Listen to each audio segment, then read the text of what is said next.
Welcome to our channel. লেটেকের এই ভিডিওতে দেখব কিভাবে ডকুমেন্টের মধ্যে ব্র্যাকেট ইনক্লুড করা যায় বা ব্র্যাকেট কিভাবে জেনারেট করা যায়। তো তার জন্য প্রথমে যে বেসিক ফরম্যাট রয়েছে ডকুমেন্ট ক্লাস আর্টিকেল টাইপ নিয়ে নিতে হবে আর্টিকেল। দেন আমরা যে এনভায়রনমেন্ট শুরু করব, তো তার জন্য বিগিন ডকুমেন্ট এনভায়রনমেন্ট আমরা কাজ করব, তাই বিগিন ডকুমেন্ট। দেন আমরা আরেকটি বিগিন ডকুমেন্ট করতে হবে। আমরা এই ব্র্যাকেটের জন্য আবার দিতে হবে যেটুকু টাইপ করেছি পুরো জিনিসটা আবার আমাদের টাইপ করতে হবে। তো দিয়ে দিচ্ছি।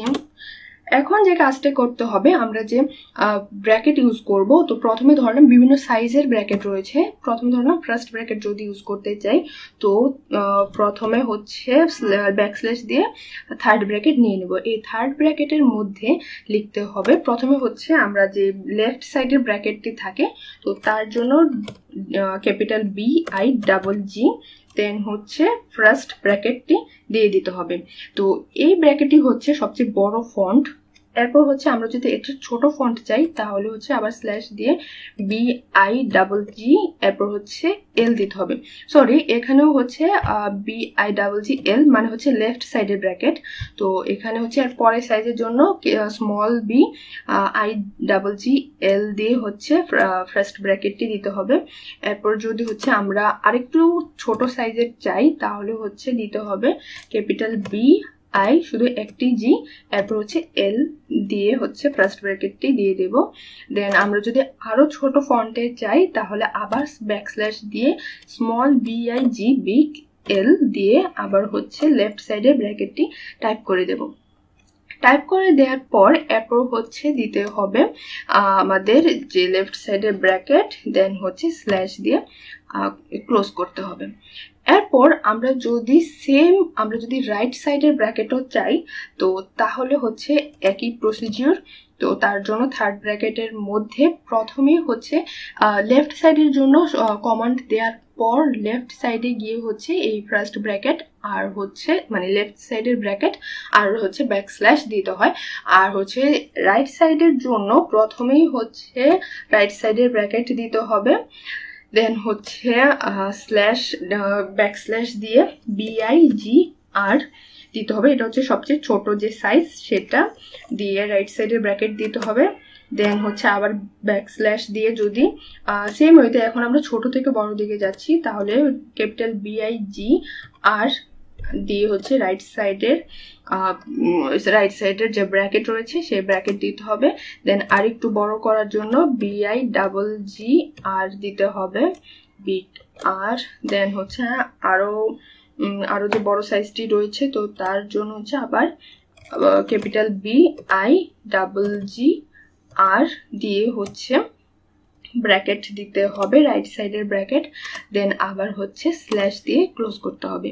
ক্লোজ করার পর এরপর এন্ড ডকুমেন্ট ক্লোজ করতে হবে, তাহলে এন্ড দিয়ে ডকুমেন্ট দিতে হবে। দেন আমরা এখন যদি রান করি, তো সেভ করে নিতে হবে, যেমন ব্র্যাকেট দিয়ে সেভ করে নিলাম। সেভ করলে এখন রান করবে। সরি, এখানে আমি দুইবার ডকুমেন্ট ক্লাস ইউজ করেছি। এখন যদি রান করি, রান করলে এই যে ব্র্যাকেট এরকম প্রডিউস করছে। এটি সাইজ অনুযায়ী প্রথমে সবচেয়ে বড় সাইজটি ইউজ করেছি, দেন এরপরের সাইজ, এরপরটা সবচেয়ে ছোট। তো এখানে যে কোনো একটি সাইজ ইউজ করার জন্য শুধু ধরলাম দুইটাই যদি আমি সবচেয়ে বড় সাইজ ইউজ করব, তাহলে BIGGL, দেন দ্বিতীয়তে আবার BIGGR ইউজ করতে হবে। তো এভাবে ব্র্যাকেট ইউজ করা যায়। তো এখন আমরা ফার্স্ট ব্র্যাকেট ইউজ করেছি। এখন আমরা যদি থার্ড ব্র্যাকেট ইউজ করতে চাই, তাহলে ফার্স্ট ব্র্যাকেট গুলোর জায়গায় শুধু থার্ড ব্র্যাকেট দিয়ে দিব। এখানে যতগুলো ফার্স্ট ব্র্যাকেট রয়েছে, তো তার জায়গায় যদি থার্ড ব্র্যাকেট দিয়ে দেই, থার্ড ব্র্যাকেট দেন নিচেও থার্ড ব্র্যাকেট, রাইট সাইডের জন্য থার্ড ব্র্যাকেট, তো হচ্ছে থার্ড ব্র্যাকেট দিয়ে দিলাম। সরি, আরেকটি রয়েছে থার্ড ব্র্যাকেট। তো যদি দিয়ে দিই, এখন আবার যদি রান করি তাহলে হচ্ছে থার্ড ব্র্যাকেট দেখাবে। এভাবে হচ্ছে ফার্স্ট ব্র্যাকেট আর হচ্ছে থার্ড ব্র্যাকেট এভাবে করা যায়, হচ্ছে ডকুমেন্টে ইনক্লুড করা যায়। আজকে এই পর্যন্তই, and don't forget to subscribe our channel Engineering Backlog.